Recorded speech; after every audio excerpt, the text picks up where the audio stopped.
احنا هوت على البحر، بحر المنصورة.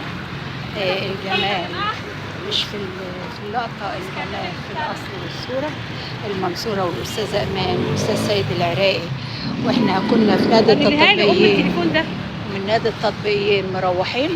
لو حكينا عن المنصورة وجمالها، احنا بنروح القاهرة، لا بنشوف السحر والجمال في القاهرة، والوقت شايفينه كمان في المنصورة. المنصورة هي من أجمل المدن على مستوى العالم كله.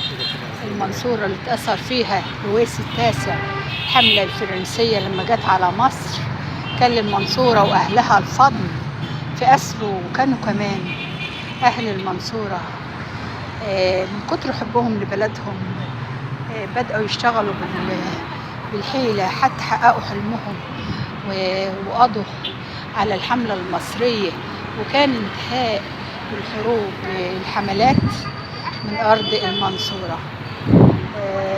احنا اهو، احنا والأستاذة أمان وكل الناس اهو، ده الجمال كله من المنصورة.